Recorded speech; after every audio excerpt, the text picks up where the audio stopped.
ওয়াসাল্লাম বলেছেন তা হচ্ছে শিরক। নিশ্চয় আল্লাহ রাব্বুল আলামিন প্রমাণ স্বরূপ বলেছেন ইন্না শিরকা লাযুলমুন আযীম, নিশ্চয় শিরক হচ্ছে বিশাল জুলম। সুতরাং সর্বোচ্চ জুলম হচ্ছে আল্লাহর সঙ্গে শিরক করা।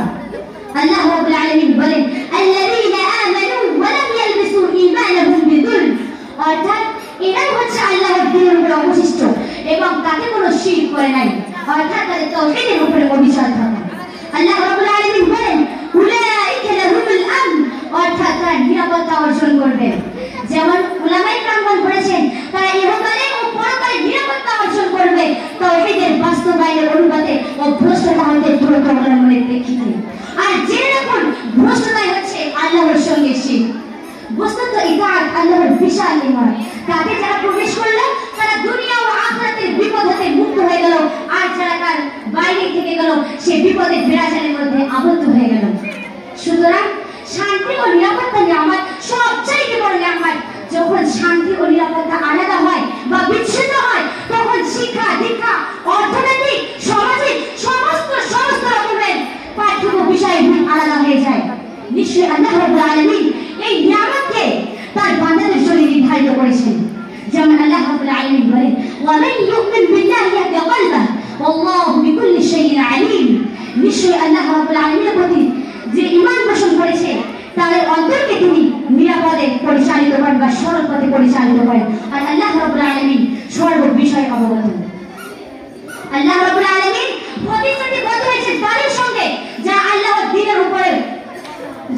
দ্বীনের উপর অবিচল থাকার জন্য সংগ্রাম করে, যুদ্ধ করে, সুন্নাতের অনুসরণ করে ও দ্বীন শিক্ষা অন্বেষণ করে ও অন্যান্য কল্যাণমূলক কাজে জড়িত হয়। আর আল্লাহ রাব্বুল আলামিনের প্রতিশ্রুতি তাদের জন্য এই ছিল যে তাদেরকে উত্তম ভাবে পথ প্রদর্শন করিয়ে দেন, যাতে করে তারা দুনিয়া ও আখিরাতে হয় মঙ্গলময় ও আখিরাতে অর্জিত হয় সুখময় জান্নাত। আর এটাই হচ্ছে সঠিক জ্ঞান। প্রথমে সুন্দর হবে সর্বপ্রথম অবস্থানকারীদের জন্য আল্লাহর পক্ষ থেকে তার প্রথমে সুন্দর হবে সর্বপ্রথম অবস্থানকারীদের জন্য আল্লাহর পক্ষ থেকে পক্ষ থেকে হিদায়াত। আল্লাহ তাআলা বলেন ওয়া হুম মুহতাদুন, অর্থাৎ তাদেরকে সমস্ত জীবনের ক্ষেত্রগুলিকে দেখিয়ে দেওয়া হয়। আল্লাহ রাব্বুল আলামিন দেখিয়ে দেন তাদের জীবনের উৎকৃষ্ট বিভাগগুলিকে এবং আচার ব্যবহারের উত্তম দিকগুলিকে। নিশ্চয় আল্লাহ রাব্বুল আলামিন তাদের ব্যাপক কাজের মধ্যে ভারত প্রদান করেন এবং তার ইহকালে ও পরকালে কল্যাণ সমূহ তাদের আয়ত্ত করে দেন। যখন ইমাম আহমদকে কার অবস্থায় জিজ্ঞাসা করা হয়েছিল যখন আমরা আপনাকে পাবো না তখন কার কাছে যাব, তখন তিনি উত্তরে বলেছিলেন আব্দুল ওয়াহাব পড়াকে নিকটে যাবেন। তখন তারা বলল তার তো বেশি জ্ঞানই নেই। তখন তিনি বললেন তিনি একজন নেক মানুষ আর এই অনুরূপ ব্যক্তি এই উদ্দেশ্যের জন্য উত্তম। যেমন আল্লাহ রাব্বুল আলামিন বলেন ওয়া মান ইউমিন বিল্লাহি ইয়াহদি কলবাহু ওয়াল্লাহু বিকুল্লি শাইইন আলীম, যে ব্যক্তি আল্লাহর প্রতি ঈমান পোষণ করলো তার অন্তরকে তিনি সঠিক পথে পরিচালিত করেন। আর আল্লাহ রাব্বুল আলামিন সর্ব বিষয়ে অবগত। আল্লাহ রাব্বুল আলামিনের ভালোবাসা। আল্লাহ রাব্বুল আলামিন বলেন ইন্নাল্লাহা ইউহিব্বুল মুহসিনিন, নিশ্চয়ই আল্লাহ রাব্বুল আলামিন উত্তম ব্যবহারকারীদেরকে ভালোবাসেন।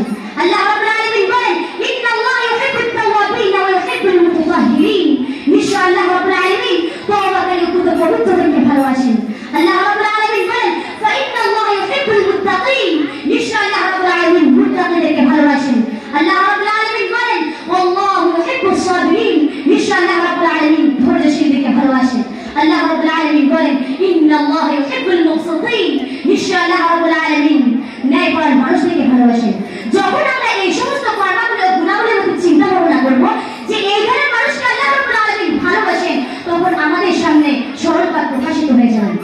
হাদিসে কুদসিতে নবী সাল্লাল্লাহু আলাইহি ওয়াসাল্লাম বলেছেন যে আল্লাহ রাব্বুল আলামিন বলেন যখন আমার বান্দা আমার নিকট হয়ে থাকে নফল ইবাদত দ্বারা আর আমি তাকে ভালোবেসে ফেলি, যখন আমি তাকে ভালোবেসে ফেলি তখন আমি তার কর্ম হয়ে যাই যা সে শ্রবণ করে, আমি তার চক্ষু হয়ে যাই যা সে দেখে, আমি তার হস্ত হয়ে যাই যা সে ধারণ করে। যখন সে আমার কাছে যাত্রা চায় আমি তাকে দিয়ে দিই, যখন সে আমার কাছে আশ্রয় চায় আমি তাকে দিয়ে দিই।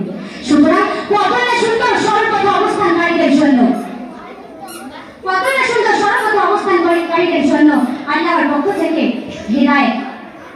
পরিশেষে আল্লাহ রাব্বুল আলামিনের কাছে দোয়া করি তিনি যেন আমাদেরকে তার রহমত ও করুণার মধ্যে অবস্থান দান করেন এবং তাদের সঙ্গে স্থান দান করেন যাদেরকে তিনি ভালোবাসেন এবং মৃত্যুর পরে জান্নাতুল ফিরদাউস দান করেন।